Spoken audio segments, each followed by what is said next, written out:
Bonjour, vous êtes avec Myriam Laflamme-Co de la malterie Co-La-Flamme. Et Vincent Roy de la malterie Co-La-Flamme et vous écoutez les podcasts agricoles du Québec.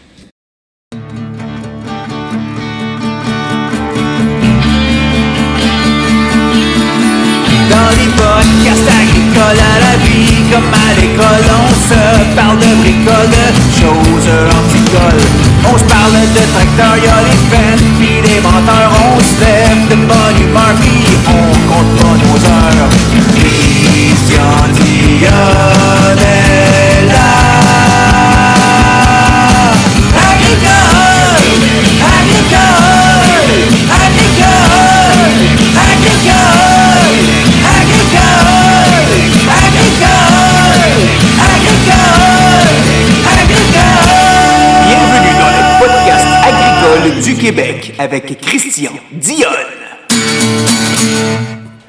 Hey, salut tout le monde, j'espère que vous allez bien. Et oui, je suis présentement à la malterie Co-La-Flamme à Saint-Patrice de Beau-Rivage. Je suis producteur d'orge de brasserie, puis j'ai vendu une tonne d'orge pour qu'ils puissent faire des tests avec cette orge-là. Puis je suis accompagné de Marianne Brière. Pourtant, la bière est pas forte, puis on est le matin en plus.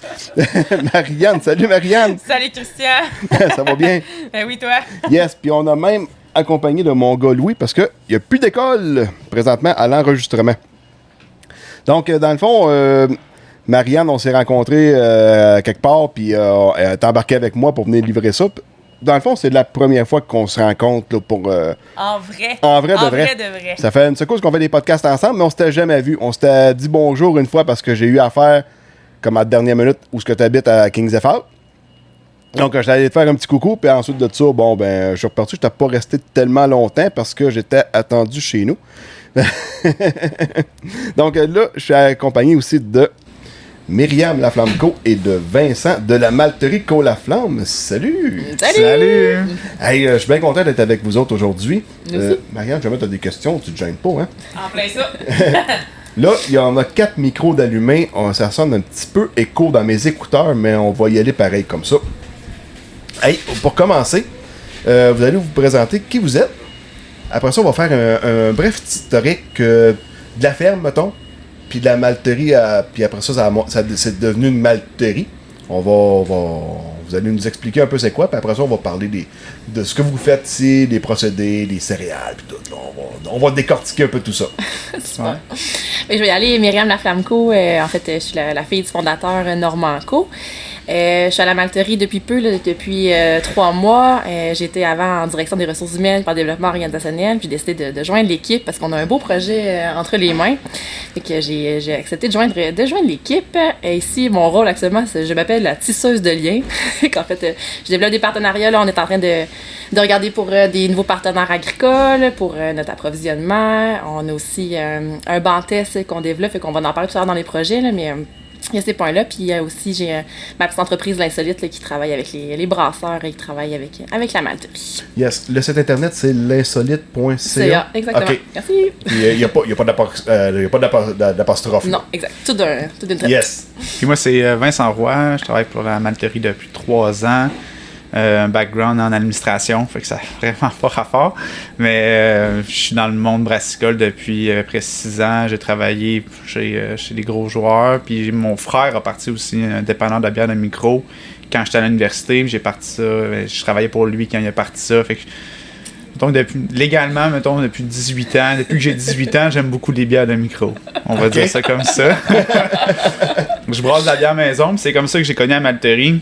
C'était en venant chercher une poche ici de malt un soir que je suis rentré là. Puis là, ce qui était censé être 5 minutes a duré 1 heure. Puis ça donnait que mon père est le cousin à Normand.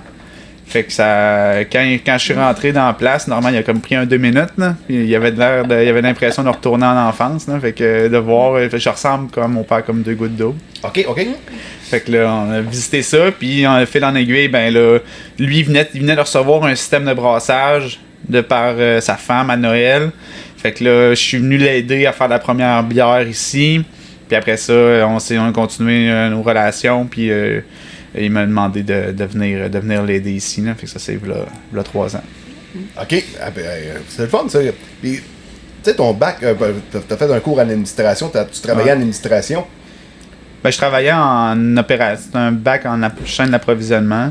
OK. Fait que je travaillais en opération logistique, puis j'ai travaillé chez Labatt, puis j'ai travaillé dans une compagnie en système automatisé d'irrigation. Fait qu'en venant ici, le système n'était pas automatisé, puis qu'on a automatisé les systèmes pour se donner un peu de qualité de vie, là. Parce que normalement, il y avait des alarmes, ça n'avait pas de bon sens. Il y avait des alarmes sur son cellulaire, à peu près 50 alarmes par jour. Il se levait à 5 h du matin, se couchait à minuit pour... Tu tapais avec un robot de traite, ça? Ouais, c'est ça. Là. Fait qu'en automatisant ça, ben, ça nous permet d'avoir plus de qualité de vie, puis un meilleur contrôle aussi de ces machines. Là. Fait qu'on a fait ça, puis là, avec le nouveau projet de la nouvelle malterie, tout va être automatisé. Puis on va avoir bien des beaux défis là, à surmonter dans les prochains mois, mais c'est vraiment le fun. Puis le milieu, il est le fun. Là. Oui. C'est des clients qui on entretient des communications, puis t'as pas l'impression d'être un fournisseur plate. Là, tu leur fournis, puis le produit, c'est spécial de vendre du mal, sensiblement qui reste quand même une commodité, c'est des céréales. Là. Ouais, c'est une commodité. Mais finalement, ça finit dans un produit que tout le monde apprécie. C'est bien rare que quelqu'un vienne ici et qu'il est contre la bière. Là. Non, c'est ça. Ça va de soi là, que la bière, quand toutes les brasseries qu'on fait, mais sont tout le temps contentes de nous montrer les produits qu'ils ont brassés, puis nous autres, ben, on carbure à ça. T'sais. Ben, au nombre de recettes qu'il y a, tu sais, quand tu t'en vas dans une boutique de spécialisée en bière de micro, là, tu peux te perdre, là. C'est fourrette, les créations qui se fait depuis les dernières années, là, c'est malade, là. Ouais. Moi, c'est rare. Là, à un moment donné, j'ai commencé comme à prendre souvent les mêmes bières, mais souvent, là, c'est vraiment la même affaire que je bois, là. On essaye, puis une, puis un autre. Tu sais, la Coors Light, je me souviens pas c'est quand la dernière fois que j'ai pris ça. Ouais. Il y a tellement de saveurs, puis de façon de faire, puis de rester sur de la batte ou de la Coors Light ou tout ça, je trouve que c'est un peu perdu. En tout cas, c'est de perdre un peu son temps, selon moi. Là. Je suis pas une grande fan de bière, là, mais j'aime ça quand même découvrir des saveurs. Tout le temps le fun. Là. Quand tu disais que tu travaillais chez Labatt, t'étais-tu chez Labatt, au 50 rue Labatt? Non, c'était... j'étais répartiteur de logistique, fait que je m'occupais de ramasser les commandes des représentants. J'accumulais ça, puis je faisais des routes pour les livreurs pour le lendemain. Là. OK, fait que t'étais pas au siège social. Non, là. Non. C'est vraiment l'adresse de Labatt, hein? 50 rue Labatt. Oui, la rue. C'est pour ça, la Labatt 50, là, ça vient de là. Ah ouais. Mais ouais, c'est... non, j'étais à Bois-des-Filions, qui est en... Ouais, OK, ça arrive nord, c'est ça. Sur la couronne nord. Hey, si on y va un peu avec l'historique de la ferme, parce que je pense que là, on est dans le bureau. En avant, c'est une ancienne étable, j'imagine. Ouais, il y a des vaches laitières. Oui, c'est une ferme laitière. Je peux commencer cette partie-là, Vincent. Ouais, c'est ça, mais tu la connais? Tu habitais dedans? Ben oui, j'en ai des vaches, j'ai ramassé des roches. C'est une ferme laitière. Le nombre, je me souviens plus, là, on devait en avoir une cinquantaine de vaches. Bref, il y a environ, de faire maintenant 15 ans, là, que Normand a décidé, et José ont décidé de vendre la ferme, de vendre leur quota. Normand et José, qui sont tes parents. Exactement, les parents et les cofondateurs là, de la malterie. Après ça, ils sont cherchés, ils ont exploré différentes avenues. On a maintenant une shop d'ébénisterie aussi dans le garage à côté de la ferme. Puis après ça, de fil en aiguille, Normand s'est intéressé justement, il a toujours aimé les céréales. Il a travaillé au centre de recherche scientifique là, de Québec. Je ne sais plus le nom exact, là, mais bref, quand il était plus jeune, avant d'avoir la ferme, il travaillait là-dedans dans le développement des céréales. Il a toujours eu une passion pour ça. Il y a une ferme d'Agriculture Canada, je pense, dans le coin de Québec, de c'est ça, exactement, excuse-moi. Oui, exactement, en face du centre d'achat. Il a travaillé là-bas longtemps. Il a retrouvé cette passion-là, puis il a fait ses recherches, puis il a toujours été un bon amateur de bière au début, peut-être un peu plus comme les bières commerciales comme on connaît. Puis après ça, il s'est intéressé aux bières de microbrasserie. Après ça, est venue l'idée là, de regarder justement qu'est-ce que ça faisait une malterie, le malt, de comprendre la céréale, comment elle évoluait, puis ça l'a attiré. Fait qu'en 2015, il a parti la malterie, une première version. En 2014, je pense qu'il a commencé la réflexion. C'est ça, la réflexion. Puis de l'installation. Puis en 2015, la première cuve. Là, puis après ça, j'ai passé la POC à Vincent qui va continuer l'historique. Fait que là, en 2015, la première cuve est rentrée. Puis là, ça commençait. On faisait du malt, mais on faisait à peu près 4 tonnes, au maximum 4 tonnes de malt par semaine. Fait que il y a des microbrasseries qui consomment ça, tu sais, juste une microbrasserie. Fait que c'était pas assez mais juste pour Normand puis José, c'était suffisant, là. Mais c'était pas assez pour dire que tu commences à faire ton nom un peu partout puis avoir plusieurs micros, là. Fait que pour ça, la deuxième cuve est rentrée. Nous, on fait du malt de base qui est dans la recette d'une bière, tu vas avoir à peu près 75 à 95% là, de malt qui vont être du malt de base. Fait que là, ça, c'est le malt qui est faible en coloration, mais qui a un gros potentiel d'extrait de sucre. Fait que les brasseurs utilisent ça pour aller chercher beaucoup de sucre, les enzymes pour faire la fermentation. OK. Le reste, après ça, des recettes diffèrent. Là, tu peux avoir des recettes avec plus de grains de spécialité. Là, c'est là que tu peux entrer des grains torréfiés ou bien des grains seigle, avoine, blé, d'autres types de céréales. Mais dans la grande majorité, là, la grosse proportion des grains qui vont être utilisés, ça va être du malt d'orge de base. Fait que nous, c'est ce qu'on fait ici. Vous faites pas griller de grains? Jamais. OK. Parce que je pense que c'est à partir du grain grillé que tu vas faire les bières rousses. Est-ce que je me trompe? Oui puis non. Là, OK. Quand tu dis bière rousse, là, tu parles d'une coloration qui est... ouais. Mais tu sais, je pourrais prendre une bière puis prendre un malt de base un peu plus toasté, pas caramel, mais prendre 100% de ce grain-là, puis t'aurais la coloration d'une bière rousse. Comme je pourrais prendre un 95-99% de malt super pâle, puis utiliser 1% de malt torréfié, comme du café, là, puis t'aurais la coloration d'une bière rousse. Fait que la coloration, c'est le résultat de différents types de malt à différentes colorations qui donnent un mix. Là. OK. On va y revenir plus tard, on va décortiquer les céréales. Ouais, c'est ça. Là. Ouais, il faudrait expliquer c'est quoi du malt. Des gens non initiés, exemple comme moi, qui nous écoutent peut-être, il va falloir expliquer ça. Oui. Si je peux juste rapidement, Josée, quand elle parle du malt, elle dit que c'est comme la farine dans le gâteau. Fait que tantôt on fera du pouce sur cette idée-là, mais c'est quelque chose qui ça le simplifie beaucoup. Je te laisse continuer l'historique. Mais en fait, c'est ça, de la farine, c'est du grain cru, moulu en farine, puis avec ça, ben, c'est de l'amidon. Fait que tu peux faire ce que tu veux avec ça, comme du gâteau. Tu peux pas faire de la bière avec ça parce que de l'amidon, ben, ça prend des enzymes pour transformer ça en sucre, puis après ça, des levures vont transformer ce sucre-là en alcool. Nous, ce qu'on fait, c'est qu'on prend le grain cru, qui est plein d'amidon, de protéines, puis là, on la fait germer, fait comme si dans le sol, là, on joue avec Mère Nature, là, fait qu'on la fait germer, mais tranquillement, parce qu'on veut pas que le grain pousse en plante, mais on veut qu'il se transforme le plus lentement possible. Puis aussi, économiquement, on veut pas que ça prenne 2 semaines, là, faire germer ça. Là. Mais qu'on veut le faire le plus rapidement possible, mais sous le plus de contrôle. Et qu'on veut le faire transformer pour que tout l'amidon se transforme en sucre, que les enzymes s'activent, puis que après ça, on sèche le grain pour couper la germination. C'est comme ça qu'on arrête la germination, c'est en le séchant. Fait que quand tu enlèves son eau, ben, le grain arrête de germer. Puis après ça, c'est là que les recettes de séchage embarquent pour faire des variations de malt. Faire du malt super pâle, ben, tu vas faire un séchage à très basse température. Faire du malt un petit peu plus foncé, tu vas augmenter la température avec le temps. Ton germe, faut qu'il ait quelle longueur? Ben, le germe, là, ça va être la racine du grain. Ça, tu vas à peu près avoir une longueur à une longueur et demie du grain. Que tu vas avoir la racine. OK. Là, la pousse, là, la plante qui commence, on appelle ça un huissard, là. On pourra revenir sur c'est quoi, parce que moi, je capote. Mais le huissard, c'est la plante, puis cette plante-là, tu veux pas qu'elle sorte du grain. Parce qu'une fois qu'elle sort du grain, ben là, ça goûte. De un, elle commence à consommer son propre sucre. OK. Puis ça, tu veux pas ça. C'est son énergie, c'est ça. Tu as transformé ce sucre-là, mais si tu le fais trop vite, elle commence à utiliser son sucre avant de l'avoir tout transformé. Ouais. Fait que tu veux pas ça. La tige principale, tu veux pas qu'elle sorte. Non. Juste un petit bout de racine. Ben, tu veux des racines parce que c'est ça qui va permettre la transformation, puis aller chercher cette humidité-là pour faire la transformation.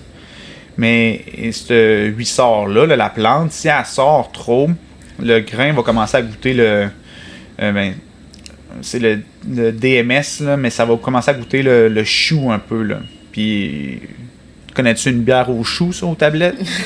Non? Pas encore. Il y a des raisons. Ça goûte pas bon. Fait que nous, notre travail, c'est de transformer le malt, de le faire germer. C'est un peu comme chauffer à clutch. Là. Tu veux être sur le point de friction tout le temps.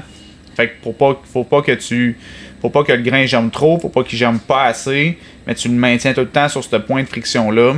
Puis quand il atteint le taux, dans le fond, de transformation désiré, là, tu coupes la germination avec du séchage. Après ça, les recettes embarquent. OK. Fait que là, quand tu parles de recettes, bon, là, différent. Est-ce que tu fais du malt en fonction de ce que tes clients veulent? Mettons, je voudrais avoir un orge séché à basse température parce que je veux faire telle sorte de bière avec. Ben, okay. C'est là où c'est un peu plus touché. Oui, nous, notre malt goûte pas le malt que les brasseurs achètent des malteries internationales. Mettons comme Canada Malting, là, à Montréal. Là. Notre malt goûte pas ça. Okay. Mais en même temps... c'est comme un produit, je pense, peut-être uniforme, là, pour... t'as pas bien de choix. T'as ça, pis c'est tout. Ben, ils ont certaines variétés de malt, là, avec des recettes différentes. Là. Okay. Mais ça reste que nous, on achète de l'orge de qualité supérieure pour faire du malt de qualité supérieure. Tu peux pas on n'est pas Jésus, on peut pas changer de l'eau en vin. Là. Fait que si on a de l'orge de moins bonne qualité, on finit avec du malt de moins bonne qualité. Fait que nous, on achète de l'orge de très bonne qualité, faire du malt de très bonne qualité. Oh, notre goût va être différent de ce que par nos installations, nos recettes et notre façon de transformer le grain. Mais c'est sûr qu'on s'adapte aussi à nos besoins de nos clients. Évidemment, là, si les clients veulent avoir plus du pils, on va en produire plus. On va avoir nos capacités de production qui vont être réservées à ça. Puis on a développé une recette, là, Vincent, le pale l'anglais. Puis en fait, on a un banc test ici dans lequel on va continuer de développer des nouvelles recettes en fonction des besoins de nos brasseurs. On est justement en train de les sonder là, actuellement pour savoir qu'est-ce que vous avez besoin qu'on développe parce qu'on a un expert à ma gauche qui a bien hâte de développer plein de nouvelles variétés. Fait on est souvent dans le... Moi, ce que je dis que c'est touché, c'est que tu vas voir... nous, on veut faire du malt puis en vendant des microbrasseries, mais les microbrasseries, la plupart sont déjà existantes, avec des recettes existantes, un produit existant et un consommateur qui est habitué à ce produit-là. Fait que si tu arrives avec un malt qui est complètement différent, puis que tu veux substituer les grains, les malts qu'eux utilisent pour les nôtres, mais il faut quand même que tu aies un produit qui soit similaire, ou bien que le goût améliore, ou que la qualité améliore assez, que le brasseur accepte qu'il y ait une différence dans le goût de son produit qui est déjà là. Parce qu'on peut pas juste vendre aux nouvelles brasseries, puis même les nouvelles brasseries, mais c'est souvent des brasseurs maison qui testent leurs produits depuis des années, ou bien des brasseurs de d'autres brasseries qui ont déjà ils s'attendent déjà ils ont déjà essayé les produits de d'autres malteries, puis c'est bien rare, il faudrait commencer très très jeune au primaire, là, pour commencer à les habituer tout de suite à nos maltes, là, pour pas qu'ils aient goûté à rien d'autre que nos maltes pour faire leur bière. Fait que c'est pour ça qu'on veut un produit on fait des variétés de maltes qui sont déjà connues, mais on les fait à notre manière, puis avec notre qualité, puis notre goût qui est distinct des autres malteries. Puis c'est ça que les brasseurs aiment, puis c'est pour ça qu'ils en redemandent à tous les mois. Là. OK, c'est touché, là, t'es rendu vraiment des produits vraiment de spécialité. Si tu veux produire un 4 tonnes de malt pour une microbrasserie, pour une sorte de bière, t'es capable de le faire. Là. T'es capable de répondre aux spécifications bien spécifiques d'un client. Oui, exact. Puis avec le Bantès, on veut être encore plus près des besoins des brasseurs. On aimerait ça développer des maltes sur mesure pour eux, s'ils ont des besoins. Fait que là, c'est un des projets qu'on a actuellement. Là. Fait que on a des cuves qui sont un peu plus petites. Fait que ça va nous permettre justement de développer des maltes vraiment sur mesure pour répondre à leurs besoins. Parce que faut que le microbrasserie soit prête à payer pour ce malt-là. C'est surtout s'il fait rien qu'une bière avec une sorte de malt. Tu sais, je veux dire, la palette de poche, elle prend de la place dans l'entrepôt pareil là, pour les couler durant l'année. Là. Oui, tout à fait. Mais c'est ça, nous autres, c'est pour ça qu'on fait, on fait beaucoup de malt de base, là, puis c'est beaucoup de malt en volume. Fait que c'est beaucoup de poches pour faire une bière. Fait qu'on on préfère ça à faire du malt caramélisé ou torréfié, où des fois ils vont utiliser une poche dans le mois, tu sais. C'est moins, même si ça a une plus grande valeur au kilo, ben ça reste que faut que tu l'envoies là, au producteur. Là. Fait que nous autres, on se distribue nous-mêmes, fait qu'on envoie des palettes. Souvent, c'est une palette au minimum là, qu'on envoie chez quelqu'un avec le transport, sinon... Non, c'est ça. Tu peux pas faire ça une poche à la fois, là, ça n'aurait pas d'allure. Là. Non, effectivement. À moins que ce soit lui qui vienne la chercher, là, tu t'en laves un peu les mains pour le transport. Là. Ouais, mais à Saint-Patrice de Beau-Rivage, on n'est pas dans le centre-ville de Montréal non plus. Là. Non. Mais la route est belle, la route est belle. Oui, la route est belle. Oh, oui, il fait beau aujourd'hui. Là. Puis, c'est quoi les facteurs? Tu sais, on parle beaucoup de goût. C'est quoi les facteurs, en fait, qui donnent le goût au malt? Qu'est-ce qui différencie? Tu me parlais d'un malt de base versus un malt de spécialité, si on veut, entre guillemets. Là.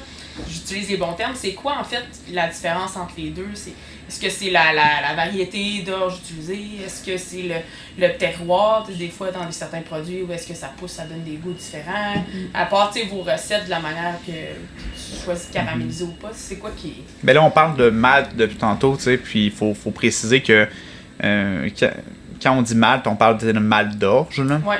Mais il y a du malt de blé, du malt de sec, du malt d'avoine. N'importe quelle céréale qui germe peut se faire malter. Là. Les bières sans gluten vont utiliser du quinoa, du malt de quinoa. Okay. Fait que ça peut être utilisé dans du n'importe... maïs? Ouais, du maïs. Okay. Mais le maïs n'a pas beaucoup de goût. Ça apporte pas beaucoup de goût. Fait que c'est pas prisé par les microbrasseries. Puis il y a aussi le fait que les grosses brasseries utilisent beaucoup de maïs, fait qu'on essaie de se distancier de ça un peu. Là. Mais les distilleries, eux autres, vont utiliser du maïs pour faire leur alcool. Puis ils peuvent utiliser du malt de maïs aussi pour avoir leurs enzymes, pour faire leur alcool. Fait que le malt, c'est vraiment le procédé de prendre n'importe quelle céréale qui germe, puis de pouvoir le malter, le transformer l'amidon en sucre, puis développer les enzymes qui vont permettre à la levure de transformer le sucre en alcool. Okay. Essentiellement, c'est ça. Fait que là, on a le blé va être complètement différent de l'orge là, au niveau du goût. T'sais, dans les bières, ce qu'on appelle bière blanche, là, il va souvent avoir du blé, parce que ça donne une bière qui est plus trouble de par son niveau de protéines. Puis ça va donner aussi un goût en bouche qui est différent. Le sec va avoir un petit côté poivré. L'avoine, elle apporte beaucoup de volume en bouche dans la bière. Fait que toutes ces céréales-là ont un goût différent, ont des particularités différentes pour les brasseurs. Fait qu'on peut utiliser un gros mix de ça. Là, la mode est bien au New England IPA. Là. Puis ça, mais ça utilise beaucoup d'avoine parce que justement, ça a cette texture-là d'espèce de jus de fruits, là, très... la bière est pas mince, là, comparativement, mettons, à une Pilsner, là. Fait que tous ces amalgames-là de céréales peuvent donner des recettes bien différentes. OK, Puis, c'est vraiment l'espèce utilisée. C'est ça, le type de céréale. Mais par céréale, tu peux avoir... surtout dans l'orge, là, vu que c'est le grain qui est le plus utilisé, ben, il y a plus de potentiel de recettes différentes. Dans l'orge, tu peux faire du grain qui est très pâle, du malt dans le fond qui va être très pâle, comme tu peux en faire du plus foncé. Puis là, c'est dans les recettes de séchage que tu vas avoir cette différence-là. Quand tu vois une bière noire, ben, elle va avoir été utilisée elle va avoir été brassée avec de l'orge maltée torréfiée. Fait que là, t'as ces saveurs-là qui vont jouer. Mais t'as à peu près 75 recettes là, de différentes. Là. 75 types de malt d'orge, là, de recettes différentes. Fait que tu peux jouer. Là. Ça part de... tu vas avoir une coloration très faible à très haute, mais tu peux aussi avoir un malt qui va être sous-modifié pour aller chercher plus ce côté de grain-là, plus foin, plus terreux. Là. Fait que chacun des types de malt va avoir des goûts différents. Puis après ça, si tu embarques ces variétés d'orge, tu as des variétés d'orge qui vont goûter différentes que d'autres. Il y en a d'autres qui vont se transformer différemment. Juste au niveau des specs, là, tu vas en avoir que mettons, le taux de protéines va être différent, ou bien le taux enzymatique va être différent. Tout ça va jouer pour avoir un grain qui est bien particulier. Dans le houblon, c'est un peu comme le cépage pour le vin. Là. les variétés de houblon ont vraiment des goûts vraiment distincts. Là. Mais dans le malt, on retrouve moins cette variabilité-là dans les variétés d'orge. Ça va vraiment plus jouer au niveau des specs pour le maltage. Il y a certaines variétés, comme le Marissotter, qui est une variété qui se fait plus de l'autre côté du continent. Là. Mais cette variété-là est une appellation contrôlée. Fait que tu peux pas... Pour faire du Marissotter, du malt Marissotter, il faut que tu utilises la variété Marissotter. OK. On avait un client, Vincent, qui avait, il me semble, un champ, là, puis en fait, il avait testé là, 2 types d'engrais, ça l'avait vraiment joué sur le goût, finalement, là, du malt. Ça, je sais que ça a un impact aussi. Puis tantôt, tu parlais de terroir, et il y a plusieurs de nos clients qui nous demandent d'avoir, puis des fois, ils ne demandent pas, puis ils sont juste vraiment contents quand ça arrive, là, comme la micro de Bellechasse à Barclaine.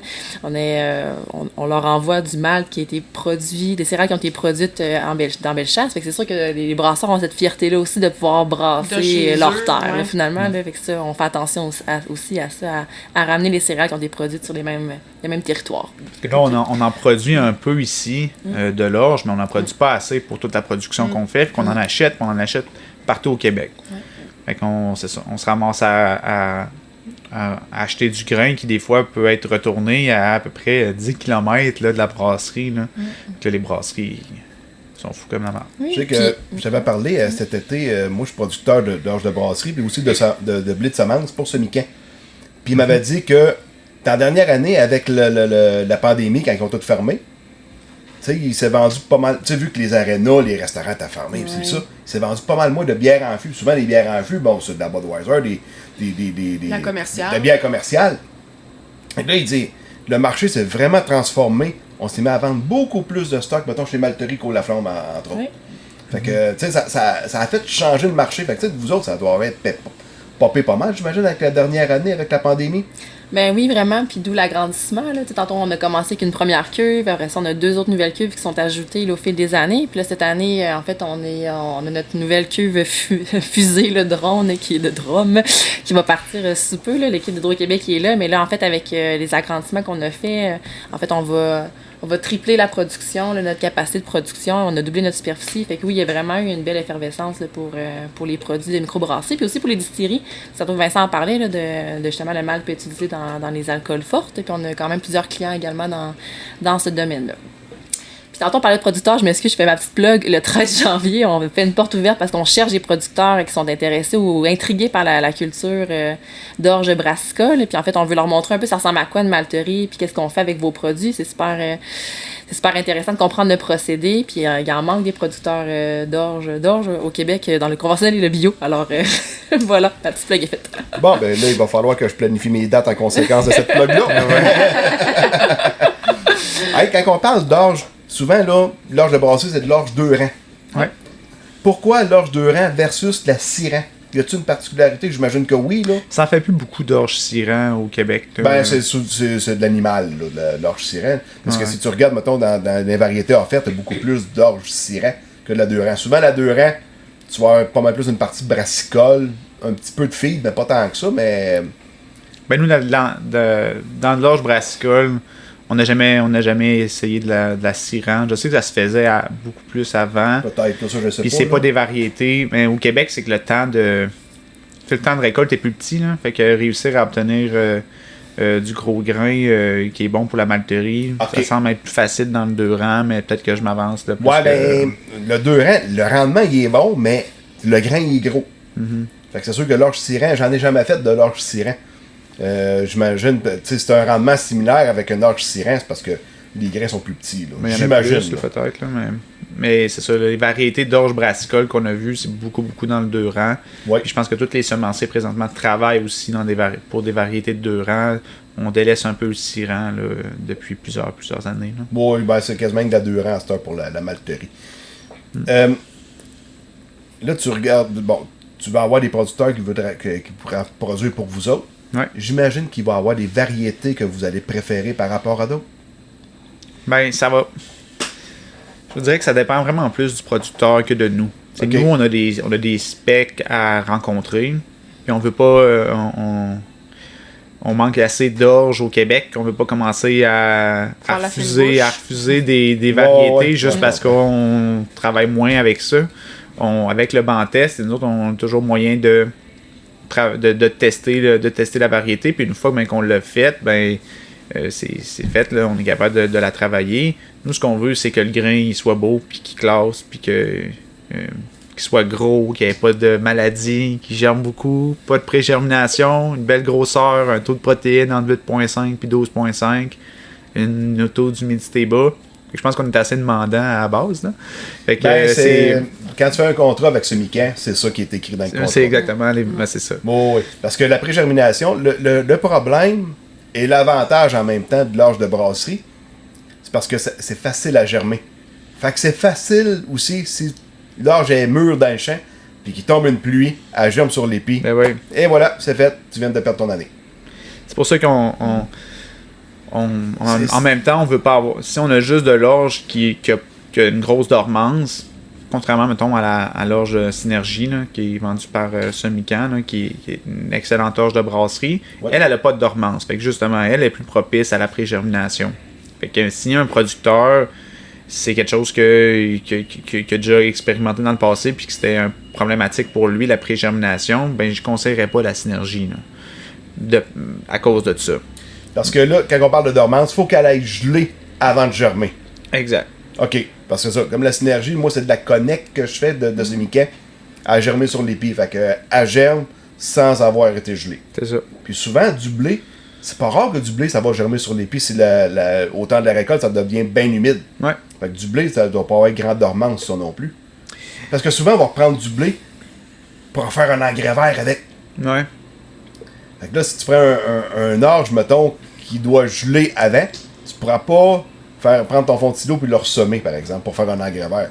Ben, si tu prends ton fond de silo rendu au mois d'avril, oui, là, parce que là, elle a gelé. Mais tu peux pas faire ça. Tu fais pas un engrais vert au mois d'avril non plus. C'est là que mon bac en admin me rattrape. Puis je vois que j'ai des lacunes. Mais ouais, mais non, c'est ça. Fait qu'on on essaie d'avoir autant des. Oui, on aime la Synergie parce qu'on peut l'utiliser tôt dans la saison. Mais on aime aussi les variétés qui ont plus de dormance parce que justement, on peut les utiliser plus tard dans la saison. Puis pour un producteur, mais c'est peut-être plus facile d'utiliser une variété qui a une grosse dormance pour ça. Puis il n'y a pas beaucoup de variétés qui ont des grosses dormances, mais ça redevient à mode justement pour ça. Puis parce que nous, on veut avoir cette versatilité-là. Là.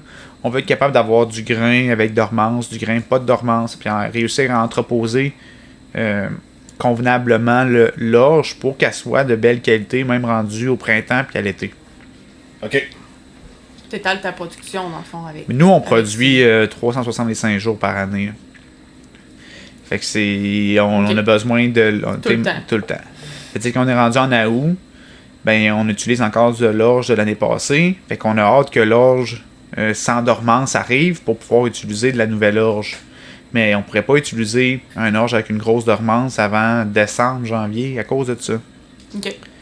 Fait que on veut des deux pour la même raison, là, la pré-germination. Dans vos pourcentages environ, quel pourcentage d'orge que tu vas malter versus du blé, versus de l'avoine, versus du sel? 95% de l'orge. OK. Fait que du blé, c'est vraiment pas un gros marché, puis les autres céréales, en fait, là, 5% pour toutes les autres céréales, là, c'est pas... C'est ça. OK. Puis dans le blé, dans l'avoine, dans le seigle, encore là, est-ce que tu as des variétés que tu préfères à d'autres? Tu sais, ça prend-tu un orge classé humain? Pas un orge, excuse-moi. Un blé, mettons, humain, un blé à pain pour faire de l'orge? Ouais. Pour faire du mal, je veux dire? Mais nous, ça va être un peu les mêmes specs que pour l'orge. Fait qu'on veut une belle germination. On veut pas de vomitoxine, mais on veut une belle grosseur. Dans ces grains-là, comme le blé, le seigle, la grosse problématique, c'est que le grain est petit. Oui. Mais on veut pas ça. Parce que les brasseurs, eux autres, ils vont pas moudre ça dans un moulin à marteau. Là. Ils concassent ça, c'est souvent dans des moulins à rouleau. Fait qu'ils veulent pas avoir à jouer sur leur mouture à toutes les fois qu'ils changent de... Mais là, c'est de l'orge, là, c'est du seigle, là, c'est du blé, là, c'est du seigle, là, c'est de l'orge. Fait qu'on veut pas ça. Fait qu'on veut avoir le seigle le plus gros possible. Fait que c'est... Encore là, c'est un peu demandant, là. Mais on veut une belle germination... Dans le blé, la protéine, moins dérangeant parce que c'est ce qu'on recherche. Ouais, souvent, du blé, il y a plus de protéines là-dedans. Là. Surtout quand tu parles d'un blé de qualité humain pour faire du pain, ça prend de la protéine. Là. C'est ça. Parce que dans l'orge, ben, t'as pas besoin de protéines tant que ça. Là. Ben, tu veux de la protéine pour justement que. Mais c'est pas assez de protéines. En bas de 8,5 de protéines, là, tu commences à avoir de la misère à le faire germer. Là, mais il va manquer de. Pour les brasseurs, ils sont pas capables de faire fermenter cette bière-là. S'il n'y a pas assez de protéines dans la bière. Mais dans l'orge, là. Mais tu veux pas en avoir trop parce que sinon, là, le grain trop de protéines va te donner une bière qui va être plus trouble. Puis ça, ben. Dépendamment du style, tu veux pas ça, mais c'est aussi que le grain va absorber l'eau plus difficilement. Fait que là, pour nous autres, pour le maltage, ça devient plus problématique. Pour le blé, là, quand tu parles de grosseur de grain, est-ce que tu peux. Est-ce qu'une personne peut arriver avec son échantillon de blé, tu vas le classer pour savoir après ça? Ok, fait que t'es équipé... Pour la grosseur, le taux de germination, protéines, tout ça, on est correct. Ok. Parce que là, c'est surtout la grosseur de grain, là, la problématique. Mais il faut qu'il germe, là, tu sais. Non, ouais, ça, c'est clair. Fait que ça pourrait être du blé d'automne. Est-ce que je l'ai dit qu'il fallait que le grain germe beaucoup pour... je veux juste être certain. Mais pense que oui. Je pense que oui. C'est le principe même du malt, je crois. C'est ça. Si j'ai bien écouté depuis le début. J'ai des écouteurs, non. Mais... c'est ça, fait que là, bon, tu cherches fait que ça peut être du blé d'automne, ça peut être n'importe quoi, mais faut que t'as vraiment des spécifications. Parce que quand tu mets ça dans une bière blanche, par exemple, dans une bière pour faire une bière blanche, avec le blé, j'imagine qu'il y a une bonne partie du malt qui est de l'orge, puis une légère partie qui est du blé, fait que ça m'apprend pas tant que ça. Exact. Ouais. OK. La proportion va varier d'une recette à l'autre, là. Il n'y a pas de chiffre magique là, pour ces affaires-là, là, mais ça varie à peu près de entre 5 à 20% là, pour une bière blanche. Là. 20% de blé, là, ça commence à être pas mal de blé, là, mais il y en a du monde qui font une brasserie qui fait un vin de blé. OK. Là, il y a du blé.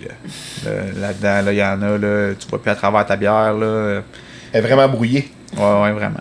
Fait que ça, tu sais, des recettes de bière...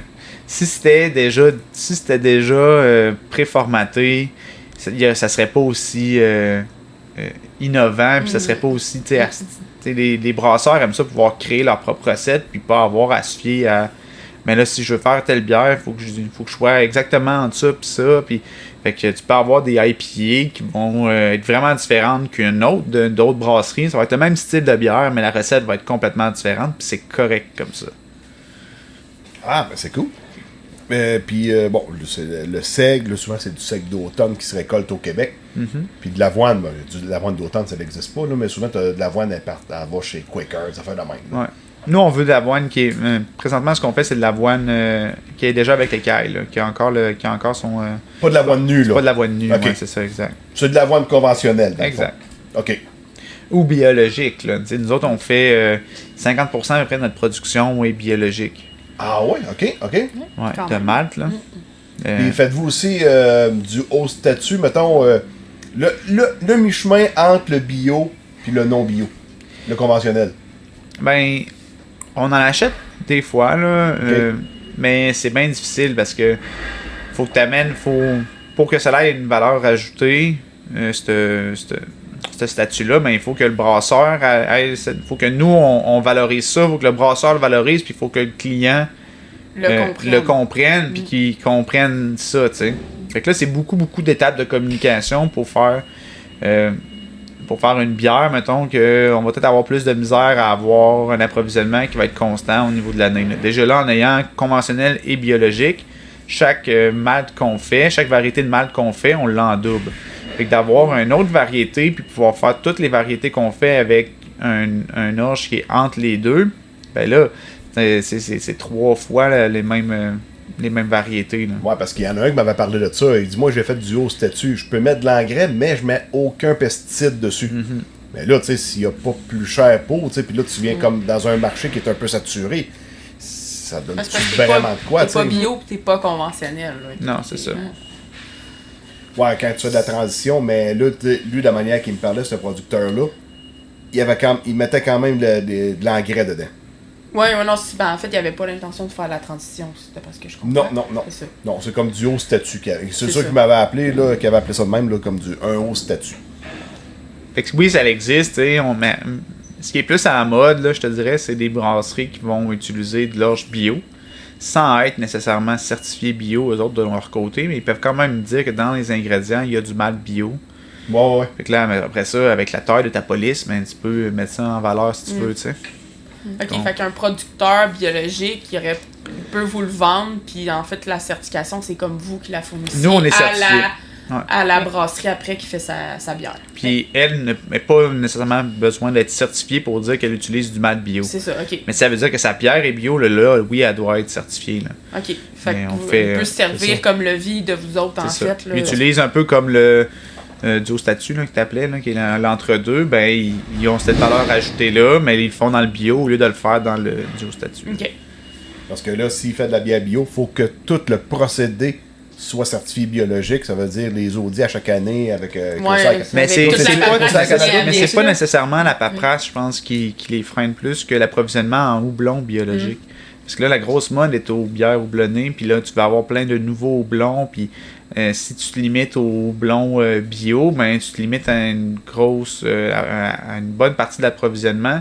Puis là, tu limites aussi ton brasseur à il faut que tu me fasses des bières différentes, des nouveautés, des bières IPA, mais voici, mettons, ce que tu peux acheter. Mais des fois, ça peut être un peu restreignant là, pour ces brasseurs-là. Là.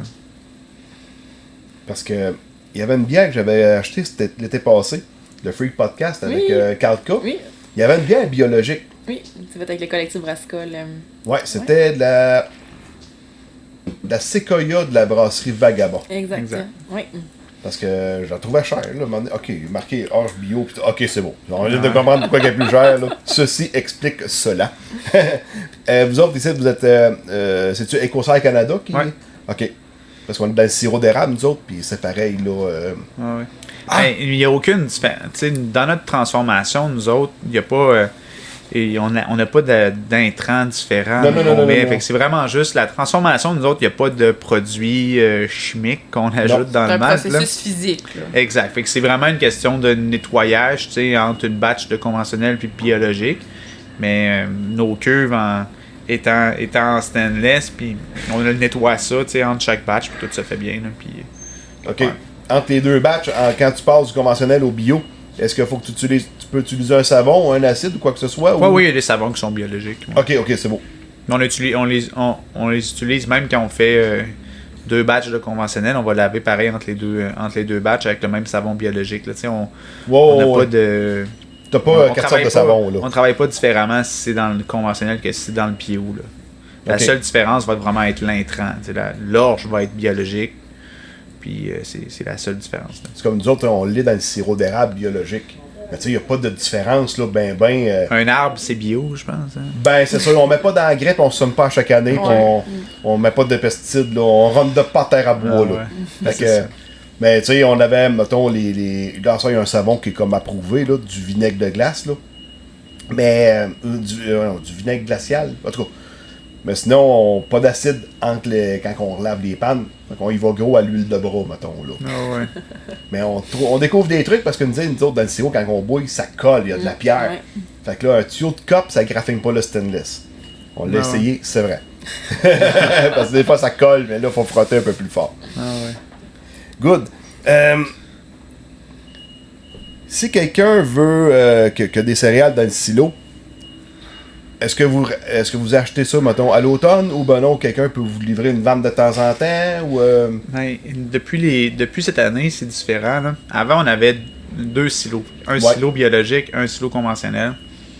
Puis là, ben, c'était à toutes les fois que le silo était vide, on le remplissait. Là. Mais là, cette année, on s'est équipé de 8 nouveaux silos. Fait que on est capable. Des petits silos, c'est pas des grosses cannes, là. Ben non, parce qu'on mélange pas les batchs. Fait que un produit. Puis on veut pas non plus s'approvisionner de juste un producteur, parce que là, ça deviendrait plus risqué. Là, si une année portant à l'autre, ce producteur-là classe pas, mais là, tu te retrouves encore à case 0 mais là, j'ai pas de grain. Là. Fait que ça te permet de faire du mix entre 2 silos, mettons. Pour faire, non, on fait pas de mix. On fait pas de mix entre 2 silos. C'est juste que ça nous permet de. Ben, un producteur arrive, mettons, avec au maximum 200 tonnes. Ben, on a des silos pour ça. Puis en bas de tout ça, on a des silos pour ça. Fait que ça nous aurait pas servi d'avoir tous des silos de 400 tonnes, puis un producteur arrive avec 60 tonnes, puis on le met dans un silo de 400, puis on peut pas remettre du stock par-dessus avant de l'avoir vidé. C'est pas intéressant pour nous autres. Fait qu'on a plein de silos. Je pense que le plus petit qu'on a, c'est 40 tonnes. Puis après ça monte jusqu'à 200. Puis là, les prochains qu'on va faire aussi vont être plus hauts. On a un élévateur de 90 pieds. Fait que tu peux pas mettre un silo de 300 tonnes le plus loin, là. Tu mets le plus proche de l'élévateur, là. Fait qu'on s'enligne vers ça les prochains, là. Est-ce que vous allez avoir un crib ici pour nettoyer l'orge?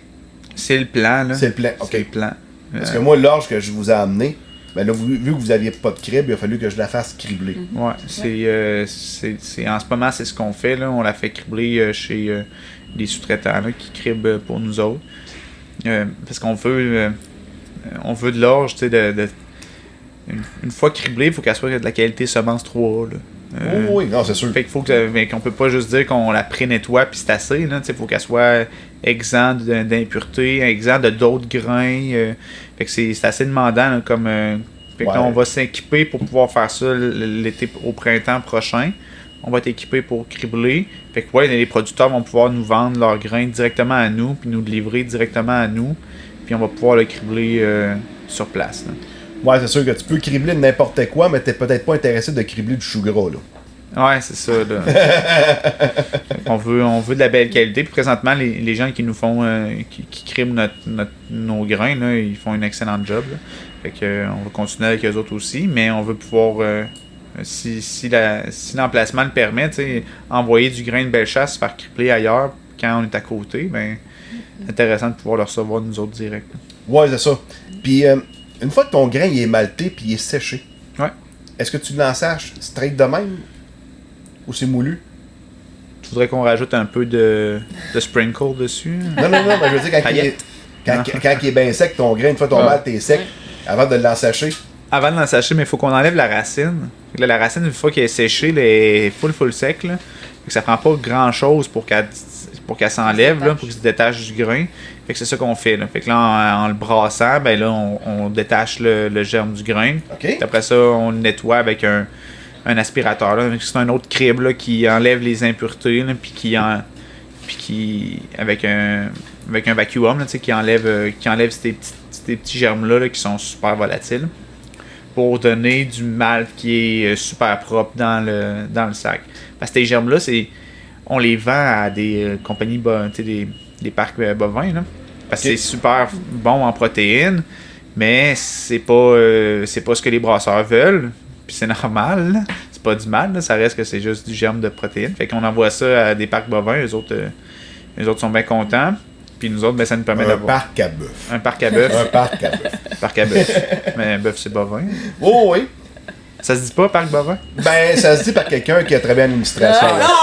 C'est ça. C'est correct. Chacun son domaine. Ah ouais, c'est ça. Non, c'est ça. Une fois que ton germe est enlevé, bon, il reste le grain. Ouais. C'est le grain que tu mets dans le sac ou... Exact. Ok, c'est bon. Ouais, exact. Il n'y a rien de moulu, c'est mis dans le sac direct. Non, nous autres, on moule pas le grain parce qu'une fois moulu, ben, il perd rapidement là, de sa fraîcheur, là. Il devient ranci assez rapidement, là. Fait qu'on on les garde en grain entier, puis on les vend comme ça. Puis les microbrasseries, eux autres, ben, ils ont leur propre moulin là, pour moudre le grain selon leur équipement, là, parce que tu veux le moudre le plus fin possible pour pas que... mais en même temps, tu veux pas que ton équipement bouche. Fait que t'as comme ce juste milieu-là là, qu'il faut que tu trouves, là. Ok, fait que le grain est moulu avant d'être mis dans la cuve avant de faire de la bière. Exact. Ok. Fait que c'est à partir de là, tu rajoutes tout ton malt, des levures, de l'eau. Non. Voilà, ça paraît que t'es juste un agriculteur. Il passe pas de bière. non, mais pour faire de la bière, dans le fond, c'est que tu prends le malt, tu le concasses, tu le mélanges avec de l'eau chaude. Puis là, tu fais un espèce de gros gruau là, avec ça, là. Puis là, c'est là que tu vas aller extraire tous les sucres. Après ça, quand tu soutires, là, tu enlèves l'eau en filtrant le grain. Puis tu veux juste ramasser ce jus-là, là, qu'on appelle le mou de bière. Là, tu le fais bouillir, ce mou-là. Puis là, tu peux ajouter les houblons puis les autres intrants que tu veux mettre, là. pour aller chercher cette amertume-là. Puis c'est un peu, là, ça devient un peu comme un thé, là. Fait que si tu mets du houblon blond très tôt, ben ta bière va être plus amère. Que si tu mets ton houblon plus tard dans le bouillage, ben là, ta bière va être moins amère. Puis tu vas aller chercher plus les saveurs fruitées du houblon que tu as mis dedans. Okay. Après ça, tu enlèves le houblon ou bien tu refroidis directement ton mou. Là. Là, tu veux l'amener à une température d'à peu près 20 degrés Celsius le plus rapidement possible parce que là, à partir de là, ta bière est susceptible de contaminer. Là. Fait que tu veux pas garder ta bière à 40 degrés Celsius pendant 1 heure. Là. Fait que tu refroidis le plus rapidement possible. Là, tu mets ça dans un fermenteur. Là, tu ajoutes les levures. OK. Là, c'est à partir de là que la bière fermente puis elle devient... que le mou fermente puis qu'il devient de la bière. OK, fait que là, tout est mélangé ensemble. Après ça, tu mets ça dans la cuve dans le fermenteur. Ouais.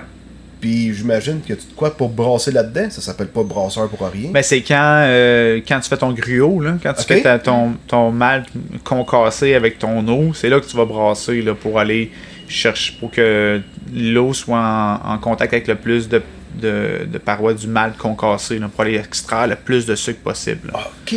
C'est là que tu brasses. Puis lorsque ça bout aussi, tu peux brasser pour aller...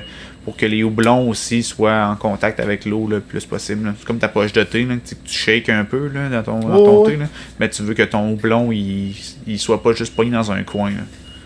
J'avais entendu dans un autre podcast des recettes pour faire de l'eau. Faut qu'ils rajoutent... Il y en a, mettons, tu vas avoir une bière, je sais pas, une lager, là. Mettons, c'est une bière plus anglaise, puis l'eau est plus forte qu'ici. C'est pas les mêmes minéraux. Ils prennent l'eau, puis après ça, ils rajoutent des minéraux pour avoir une eau qui va ressembler. Exact. Ben, c'est que l'eau, le profil d'eau, c'est le profil des minéraux de l'eau, peut avoir une grosse incidence sur la bière. Ouais. Fait que tu peux avoir sinon ton eau est très lourde, là, quand elle est vraiment riche en minéraux, ben, tu vas avoir une bière qui va être plus lourde. Tu sais, que le goût de l'eau, tu sais, de la bière, c'est constitué... presque exclusivement d'eau. Là. C'est une bière à 5%, t'as 95% d'eau. Fait que quand t'as... J'ai compris ça, puis je parle d'administration. Fait que là, c'est ça, le profil d'eau va changer avec ça. Fait que tu peux avoir, mettons, une bière et une Pilsner, mais tu vas avoir un profil d'eau qui est plus léger pour que ta bière soit plus mince puis que ça se fasse sortir plus des saveurs-là. Puis dans certaines IPA, mais tu vas avoir un profil d'eau différent. Fait que là, encore là, c'est la recette du brasseur. Je te dirais que la plupart des brasseurs vont utiliser leur profil d'eau puis ils vont l'ajuster. Mais il y en a d'autres qui vont partir avec de l'eau osmonisée, là, qui va être exempt de tout minéraux. Puis après ça, là, ils rajoutent pour créer vraiment leur profil là, directement. Là. Mais c'est bien rare là, qu'une microbrasserie va utiliser l'eau de la ville sans jamais la modifier de recette en recette. Là. Ça va paraître là, sur... dans le fond, c'est que ça va... S'il la modifie, mais ça va peut-être augmenter ses chances d'avoir une bière qui a un meilleur goût, qui est plus sur le profil là, du style que vous voulez brasser. Les meilleurs exemples, ça va être ça, de la stout. Là. Là, elle a un profil d'eau qui est vraiment plus lourd que si tu faisais une Coach qui a une Pilsner. Là, tu vas vraiment avoir un profil d'eau qui est plus léger. Là. C'est quand même toute une science, là, la bière. Oui, c'est vraiment toute une science. On voit pas ça de même pantoute, là. Non. Quand que tu fais une nouvelle recette de bière, tu fais des tests, avant d'arriver à ce que tu veux avoir, tu peux scraper combien de batchs? Parce qu'on s'entend que Ricardo, il réussit pas tout le temps du premier coup, là, quand il fait ses gâteaux. Là. Ouais. Ben, ça va dépendre. Il y en a qui vont refaire 50 fois la même bière avant d'être satisfaits. Là. OK. Puis il y en a d'autres que ils vont la faire une fois, puis ils vont faire, mais c'est ça que je voulais que ça goûte, puis il va comme ça. Là. C'est pas nécessaire. Je pense pas que tu vas scraper tant de batchs que ça. Là. Avant de dire que ta bière sera pas bonne, que tu veux pas la commercialiser. Là. Mais là, c'est vraiment au niveau de la précision du brasseur en se disant j'ajouterai un petit peu de ça, je modifierai un petit peu ça, puis là il va la refaire, mais la bière aurait été bonne. Là. C'est pas que la bière est dégueulasse. Là. Non, elle était juste pas à son goût. Elle était pas à son goût. Fait que là, c'est c'est ça, tu sais, Ricardo, je pense, ses recettes, il les fait souvent, mais il rajoute un peu d'épices. Il va peut-être enlever ça, il va ajouter un petit peu de temps de cuisson, enlever un petit peu de sucre là, tu sais. C'est ce genre de... soupçon de sel. Un soupçon de sel, ouais. Fait que c'est ce genre de touch-up là qu'ils vont faire, là. Puis même, ça, mine de rien, même les brasseries, quand ils ont des bières en circulation... ils peuvent changer leur recette sans nécessairement que le client soit au courant. Ouais. Mais c'est des touch-ups qui sont tellement minimes. Puis des fois, c'est juste pour optimiser leur système. Fait qu'ils vont essayer tel procédé, mais en enlevant un petit peu d'ingrédients, voir est-ce qu'on arrive au même résultat. Si oui, ben catching. Ils vont faire des touch-ups qui vont être plus sur le procédé. Puis il y en a d'autres qui ça va être vraiment plus sur le profil du goût, là. J'aimerais que tu m'expliques la différence entre une session IPA, ce qu'on boit, une IPA, puis une double IPA. Ouais. Juste vite, là, tu sais, j'imagine que c'est pas la même quantité de malt qui est dans le cube. Ben, tu sais quoi, c'est nous, est-ce que ça vient la IPA à base, ou... India Pale Ale, je sais pas une histoire de... Quand les Anglais envoyaient de la bière, mettons, en Inde, puis ils mettaient plus du blond pour pas qu'elle se gaspille en chemin. Exact, ouais. Ah, c'est bon, c'est beau. C'est beau, hein? Je suis impressionné, c'est le fun. Oui. On s'est redressé, là. On s'est redressé. Je suis cultivé, moi, je suis cultivateur quand même. Oui, faut qu'il Je me suis trompé de riff. Fait que là, la IPA, c'est ça. Maintenant, une session IPA, c'est juste que la IPA va être faible en alcool. Puis la double IPA, c'est que la IPA va être fort en alcool. Parce que j'avais déjà mis une double IPA, t'es à 9%. Ah, c'est ça. C'était pour plus fort. Tu sais, tous les termes de nom de ces styles-là, ils évoluent parce que les brasseurs créent des nouveaux styles. Puis là, il faut mettre un nom sur ça parce que sinon, ben, le consommateur va se perdre. Il va prendre une fois une IPA à 4%. Puis après ça, il va dire « Hey, j'ai aimé ça, ce style-là. Moi, essayer l'autre IPA à côté. Puis être à 9%. » Il fait le saut. Là.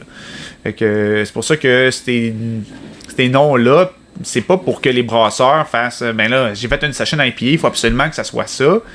C'est plus pour permettre aux consommateurs de se trouver un peu parmi le nombre grandissant chaque jour de nouvelles bières ces tablettes là. Fait qu'il n'y a pas de. Tu sais, la double IPA, je sais même pas s'il y a un pourcentage d'alcool ou ce que là ça devient une double IPA, mais c'est une IPA plus forte en alcool. Fait que je te dirais, au-dessus de 6,5-7% d'alcool deviendrait une double IPA, puis la session en bas de 4,5 devient une session IPA. T'sais. Genre, il y en a une que je bois souvent, une IPA est à 6,7 puis il n'y a pas écrit double IPA dessus. Ouais. C'est une NE IPA, là, mais. Mais tu sais, puis t'en as même. Je pense que c'était. Il y avait une bière qui avait sorti que c'était une nano IPA. Là, c'était comme en bas de 3%. Là, ils appelaient ça une nano IPA. Oui, ça te donne. Oui. J'ai acheté ça chez un de tes partenaires, je pense que c'est Bill Boquet. Oui. T'es à 2,7%. Fait que tu vois, c'est pas pour que le brasseur soit restreint dans ce qu'il fait, c'est vraiment pour permettre aux consommateurs de s'y retrouver. Hein. OK. Parce que, il y a du choix à ça dans la microbrasserie, là, c'est fou raide. Ouais, mais les tablettes commencent à être saturées, mais s'ils sont déjà là. Un détaillant peut pas avoir toutes les bières qui sont disponibles, là, c'est impossible. Là. Fait qu'il fait ses propres sélections dépendamment de où ce qui est, puis de ce qui est disponible, puis de c'est quoi que ses clients demandent aussi. Là. Ouais, qu'est-ce qui est plus vendu, puis. Ouais. Mais tu sais, on sort beaucoup de nouveautés, puis de bières très très champ gauche, là, je dirais. Tu sais, quand c'est rendu que tu mets des beignes dans ta bière, là. On est ailleurs, là. Il y a du monde qui retournerait dans leur tombe, là, ouais. Fait que, tu sais, il y a ça, mais c'est en demande. Fait que pourquoi pas le faire si le monde veut ça? Oui, absolument. Mais il y a bien des brasseries qui sont plus sur le style, mettons, ils ont choisi une voie, puis ils font ça, puis ils dérogent moins, mettons, de ce courant-là. Là. Ils vont pas dans ce courant-là de bière avec plein de funky, là. Mais leur clientèle le demande, puis c'est aussi une question de tu veux-tu faire de la bière juste pour ce que Instagram te demande, ou bien est-ce que les consommateurs, des beer geeks là, qu'on appelle dans le milieu, là, fait que des grands amateurs de bière qui veulent tout le temps des nouveautés, tout le temps la nouvelle affaire, à un moment donné, oui, c'est une partie du marché, de bien faire ta bière puis de réussir à ce qu'un consommateur la rachète plusieurs fois. Je trouve que c'est c'est un accomplissement qui est plus grand que de faire tout le temps une nouvelle bière à tous les mois, puis de réussir à aller chercher ces amateurs-là de nouveautés. Je trouve ça plus hot qu'une brasserie réussisse à te faire racheter la même bière 2 fois que deux nouveautés. Ouais, ça coûte plus cher à acquérir des clients que de garder un client. Puis le style, tu sais, de réussir à dire que moi je suis spécialisé, mettons, dans ce style-là, puis ma bière là est super bonne, puis tout le monde en rachète de celle-là. Ben, c'est hot en maudit, là, de dire que parmi toutes les microbrasseries au Québec, tu as réussi à te démarquer dans un style, puis pas parce que tu fais des bières avec de la purée de fruits à 75%, tu sais, que, oui, il y a un attrait pour ça, mais moi, je suis rendu à un point où j'aime ça avoir une bonne bière rafraîchissante qui se boit bien, fait que je me vire souvent vers les mêmes microbrasseries qui m'ont accroché, puis qui me font racheter de leurs produits, là. C'est souvent des produits qui sont faits avec nos maltes. Là. Normal. Comme par hasard. Comme par hasard. Mais tu sais, souvent là, il y a comme une grosse mode de l'achat local, mais je pense qu'il faut voir au-delà de l'achat local. Tu sais, tout le travail qui a été fait sur toute la chaîne, qu'elle soit locale ou pas, parce qu'on s'entend qu'une Molson Export, c'est local pareil. Là. Fait que, brassé à Montréal, là. Mais tout l'ouvrage que chaque artisan a mis dans chacune des bières à partir du malt, à partir même du producteur, tout, c'est... je pense qu'il faut voir au-delà de l'achat local, là, le travail d'ensemble là, pour tout le monde. Là. Mais encore là, c'est quoi une bière c'est quoi une bière locale? Il y a des microbrasseries qui vont utiliser, c'est ça, il y a des microbrasseries qui vont utiliser ce terme-là parce qu'ils ont brassé localement leur bière, mais que leurs houblons peuvent venir... de la côte ouest américaine, leurs mâles peuvent venir de l'Allemagne, les levures viennent d'Europe, puis de l'autre microbrasserie qui va dire le même terme, notre bière est locale, est brassée locale, puis que tous les ingrédients sont en dedans de 100 km de chez eux. Tout le raisin est importé. C'est comme, mettons, le lait, il est local, mais tout ce qui est fait pour faire le lait, les treilleuses, la machinerie pour récolter le foin, tout, c'est tout importé. À part les voitures à foin qui sont faites au Québec, mais le restant, les prix, c'est rien qui vient de site. Fait que, tu sais, qu'est-ce qui est local, c'est pour ça que je te dis, faut arrêter de voir, mettons, l'achat local, là, mais encourager les artisans, point. Tu sais, peu importe ce qu'ils font, peu importe, là. Ah oui, en tout cas, moi, je le vois de même, là.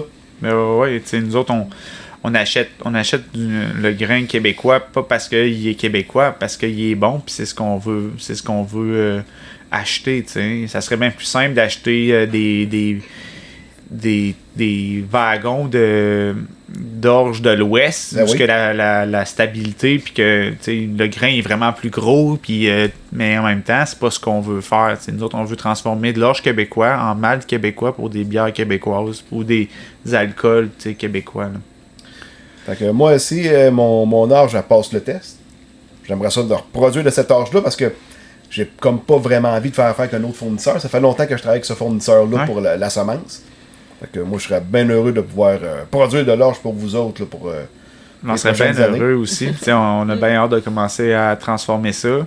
Puis après ça va être de faire une bière avec ça. C'est ça qui est le fun. Hein, c'est de dire que ça a l'air de rien, là, mais de l'orge, il en fait au Québec. Ça serait on n'est pas en manque de producteurs d'orge.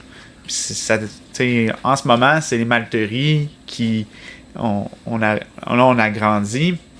Ça fait au-dessus d'un an là, qu'on se fait demander de fournir plus. Puis là, on réussit à agrandir. Puis la demande est là. Mais on veut que ça continue comme ça. T'sais. Puis pour ça, il faut que les gens comprennent que de la bière, ça part d'un champ.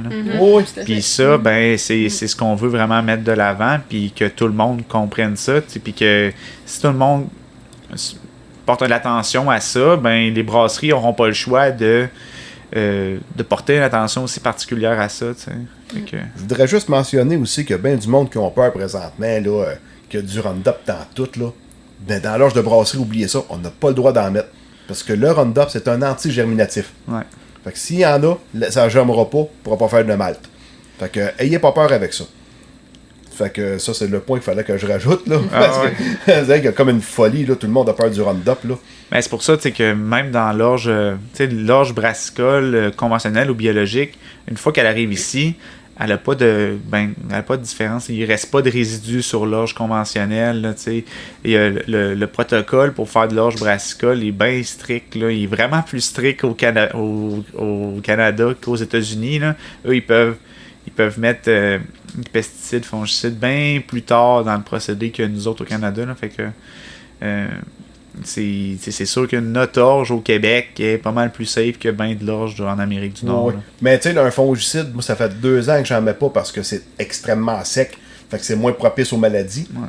Mais sinon, le fongicide, tu sais, il y a 2 femmes chaque bord de moi, là. C'est comme du canestin, là, des fongicides, là. C'est la même affaire, là. Fait que si on enlève tous les pesticides, on va vous enlever le canestin. Pas sûr que vous allez être bien content. Vous autres non plus, les gars, je vous garantis. Non, nous autres non plus. c'est ça. Tout le monde va être malheureux.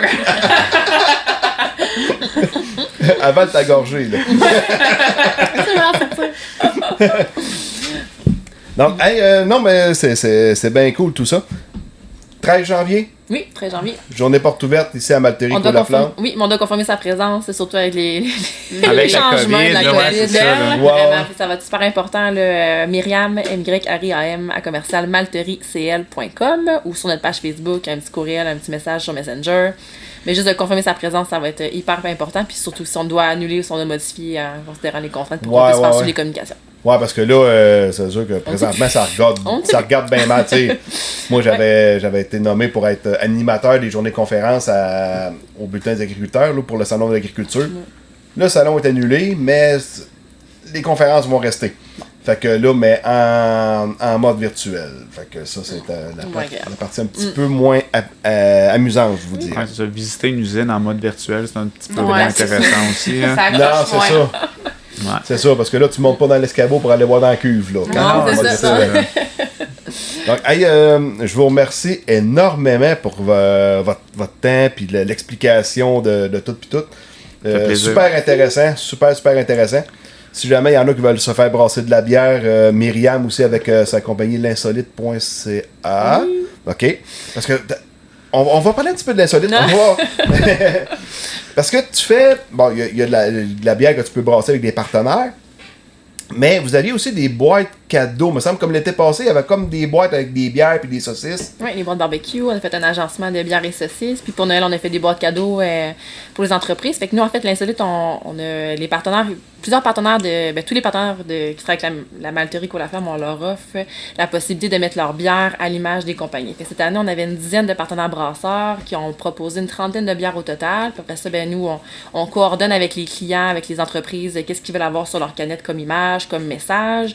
Puis on fait la production, puis on fait l'agencement, la production des boîtes, puis on envoie ça aux clients. Comme ceux qui ont été à l'Expo Champ l'été passé, au stand de Semi-Camp, il y avait de la bière, là, de l'agro-malt. C'était de la bière qui ont passé par l'Insolite. Exact. On travaille avec les balles de la malterie, évidemment. Puis cette bière-là, c'est avec Champ Libre, si je me trompe pas. Puis la gang de Semi-Camp. C'était du blé... C'est de l'orge synergie. L'orge synergie. Exact. Puis il y avait du blé Scotia aussi dedans. Ouais. Les céréales de Semi-Camp. De Semi-Camp, exactement. C'est pour mettre en valeur leurs produits. Fait que on fait ça entre autres l'insolite. Puis en fait, là, on s'est doté d'un équipement de brassage, un petit 200 litres qu'on a à la malterie pour tester les différents maltes que l'équipe va développer dans le banc test. Fait qu'on est en attente, on a fait de la demande pour être une ferme brassicole. Puis en fait, on veut pas... on veut faire shiner nos brasseurs partenaires différemment. Là, fait qu'on va les inviter à venir chez nous pour brasser des petites bières si ça leur tente pour découvrir les nouveaux maltes. Puis après ça, nous, l'offrir au public là, pour la déguster et la découvrir. Pour faire des petits brassins de 200 litres. Exactement. Des petits Parce que souvent, les microbrassions ont des brassins pas mal Oui, plus gros. grand. Ben plus oui, gros, puis c'est ils n'ont ça. souvent pas le temps non plus de... on leur envoie un échantillon de malt de nouvelles variétés qu'on a faites. Ben eux, ils veulent savoir que c'est que ça va coûter dans une bière. C'est bien beau mâcher du malt, là, mais ça n'a pas la même...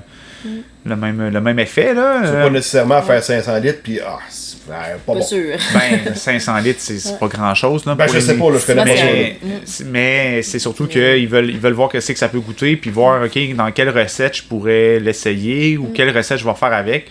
Fait que là, nous autres, en brassant, on va être capable de tester le malt, faire le malt dans notre petit cuve test, puis après ça, faire une batch de 200 litres de bière, puis après ça, pouvoir faire essayer ça à nos brasseurs. C'est pas mal plus simple pour eux autres d'essayer ça directement dans la canne. Là. Une IPA à l'érable, ça l'existe-tu? scotché à l'érable, c'est Qu'est-ce qui n'existe pas à l'érable? C'est vrai. C'est vrai. Hein? Pas du gaz. Ah. Mais ouais, tu sais, ouais, mais l'érable, c'est super sucré. Les IPA, tu veux plus être dans des notes aromatiques, tu sais, du houblon, fait que t'es moins dans ce profil-là, mettons. Mais c'est sûr que ça se fait. C'est sûr que ça se fait. Tout se fait. Tout se fait. Je posais la question, des fois. Un avis qui nous prendrait comme ça. Donc, un gros merci encore une fois. Puis j'ai visité l'usine, là, puis super beau, super le fun. Fait que le 13 janvier prochain, donnez votre nom pour aller visiter ça. Devenez producteur d'orge. Yes. Fait que sur ça, je vous remercie beaucoup. Merci Marianne. Ben merci beaucoup, c'était super intéressant. Là. Justement, moi je connaissais rien. Là. Je ne connais pas encore beaucoup de choses, mais je trouve ça impressionnant du producteur jusqu'à la brasserie, tout ce qui peut se passer, puis toutes les choses qui sont possibles de faire. Là. C'est super intéressant. Puis c'est le fun justement de parler à des gens qui connaissent ça. Puis justement, après ça, tu peux dire, puis de l'expliquer aux gens. Non, c'est dans une canette de bière, il y a du travail de beaucoup de gens. C'est vraiment super intéressant. Puis vous avez une superbe usine. C'est une belle entreprise que je connaissais pas. Puis je suis bien contente d'avoir eu l'opportunité de vous rencontrer. Hey, merci, plaisir partagé. Merci beaucoup. Ouais, merci beaucoup d'être venu. C'est super le fun. Nous autres, on est un peu reculés à Saint-Patrice de Beau-Rivage. Là. Fait qu'on aime ça quand les brasseurs viennent, quand les clients viennent, quand les producteurs viennent, on est exaltés. Là, on fait ça aussi pour partager ça. Là. Fait que on ferait pas ça si c'était juste si on n'avait pas ce contact-là avec les producteurs. Fait qu'on est vraiment content que vous soyez venus. Ouais, merci beaucoup.